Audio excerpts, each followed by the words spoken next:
A linguist works with the military to communicate with alien life forms after 12 mysterious spacecraft appear around the world. Welcome back to Movies Explained. Today's film is a mystery sci-fi from 2016 titled Arrival. The film begins with Louise having random visions of her daughter Hannah. From her birth, up until her death from cancer, she sees a vision of herself on Hannah's hospital bed sobbing, asking Hannah to come back to her. Dr. Louise Banks is a linguist and a language professor at a university. She's preparing to start her class when several of her students receive notifications and messages on their phones. One of the students asks her to turn on the TV to any news channel.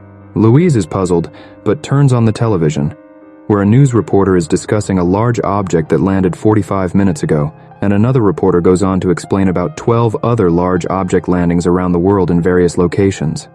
Before they can hear any further, the university siren goes off and everyone heads out. Everyone scrambles to leave, as military planes are heard speeding in the air. Louise listens to the news on the car radio for more information, and a news reporter states that they don't have any information about the objects and don't even know if they're extraterrestrial objects or not. She continues watching the news at home throughout the day and sees their locations and hears confirmation that they're extraterrestrial objects, but no one knows what they want so far. The news reports that they're 1,500 feet long, and they don't even know if they're unmanned or not. Countries are preparing for military engagement in case the objects are hostile. Louise goes to her classroom only to see that no students have come in. She heads to her office and continues listening to the news talk about the objects.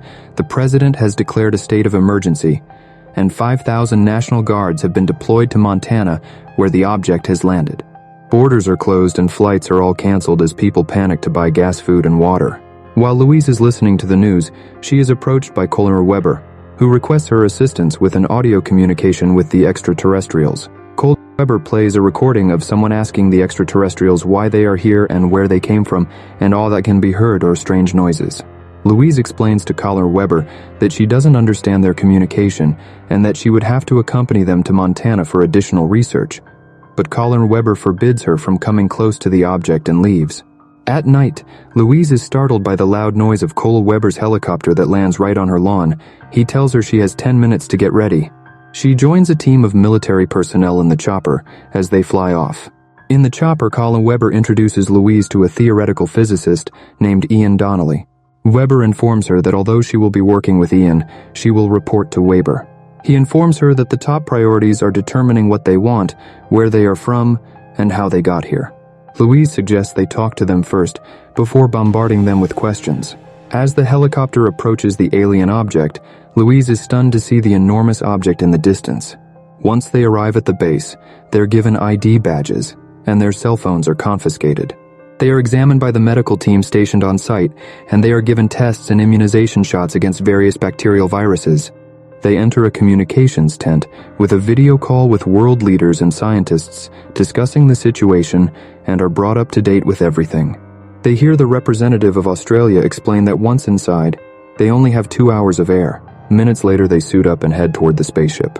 Louise is nauseous but carries on. Below the ship, they realize how massive the spaceship really is. A crane lifts them up, they slowly start losing reception and gravity starts to change. Louise and Ian touch the object in astonishment. After a few meters, gravity disappears and they walk up on the walls. Louise is terrified but keeps moving. She asks Colonel Weber what happens now, and Weber responds, "They arrive." Louise is terrified as large tentacled aliens emerge from the fog. Colonel Weber gives her the order to begin. Upon exiting, Louise asks if she's fired, and Weber tells her that she did better than the last guy. Weber tells them they have until 2 o'clock to evaluate the communication, and then they go back inside. As Louise reviews the recordings, the news reports that the president has imposed a curfew from dusk to dawn as 3 days of lootings continue to worsen. The Americans speak with their counterparts in Australia to see if they have made any progress in communicating with the aliens, but they inform them that they have nothing. It's time to go back in, and Louise wants to try a different approach in an attempt to make progress communicating. She writes the word human on a whiteboard. One of the aliens discharges a black cloud in the shape of a circular symbol, and everyone is astonished. When they return, Louise prepares to teach them a new set of words. Weber's against the idea, claiming that they are wasting their time, but Louise explains that they must learn a few basic words in order to communicate with them. They return and try to teach the aliens their names, which they write on the board. Louise makes the audacious decision to take off her hazmat suit in an effort to win their trust. She puts her palm against the barrier. One of the aliens mimics Louise's motion by extending a limb and pressing it against the wall. Ian also removes his suit and joins Louise. He tells her that he wants to call the two aliens Abbott and Costello. As they exit, a voice is heard on the loudspeaker instructing everyone to leave their respirators on until they reach the equipment room. Louise sees the child again as she makes her way back to the tent. The doctor examines her, performs some tests to make sure she is not radiation poisoned, and administers another immunization booster.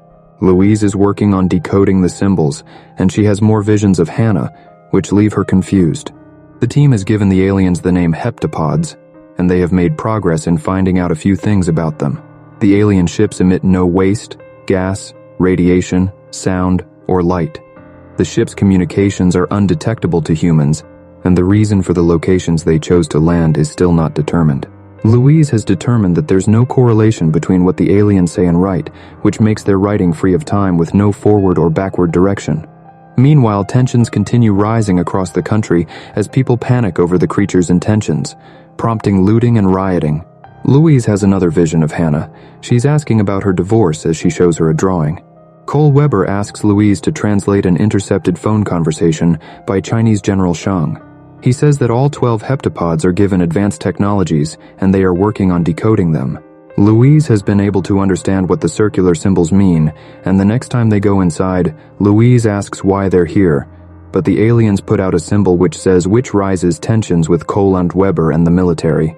China and Russia pull their representatives from the joint task force and go offline, which prompts other nations to go offline as well. Louise tells everyone that they're making a mistake, that they should stay in touch and try to continue communicating with the aliens. She insists that weapon might mean tool, and not an actual weapon. Meanwhile, soldiers lift up heavy explosives up inside the spaceship with a timer to detonate. As they're making their way down, Louise and Ian force themselves up the lift to try one last time to communicate before the army takes action.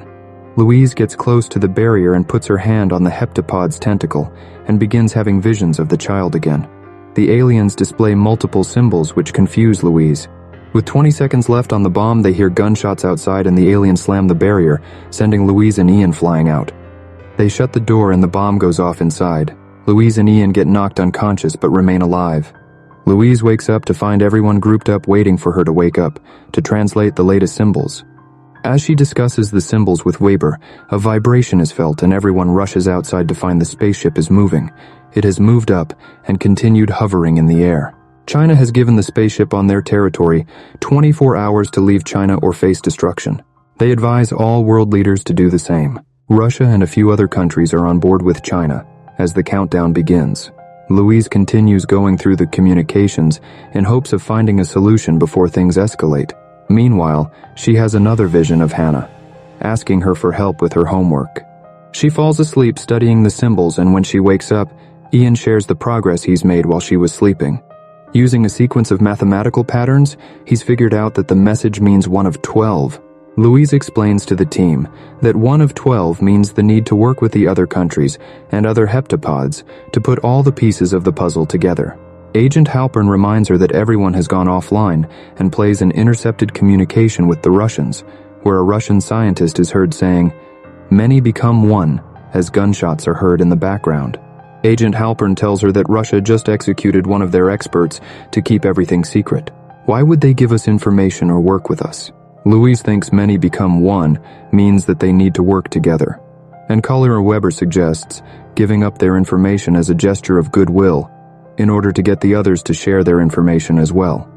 Ian says like a non-zero-sum game, which triggers another memory of Hannah saying the same phrase. She snaps out of it, and one of the men is talking about how 9 out of the 12 countries have gone total communications blackout. He tells everyone that the only way to reach them is to physically go to them before they start a global war. Ian suggests using the heptapods to relay the message. As they converse, Louise has a vision of a small pod coming down from the spaceship. She begins to realize that the visions she is having are actually things from the future. She walks outside and sees a small pod coming down from the spaceship. Ian and the men follow her out and can't understand what she is doing. She gets inside the pod, and as it takes her up, it begins to fill with what appears to be gas. It causes her to cough, but it does not harm her. The pod opens, and she realizes that she's inside the spaceship. She sees one of the aliens pass by, and when she looks up, she realizes it's Costello.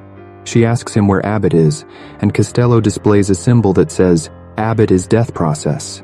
Louise tells him that they are sorry, and asks if he can send a message to the other sites.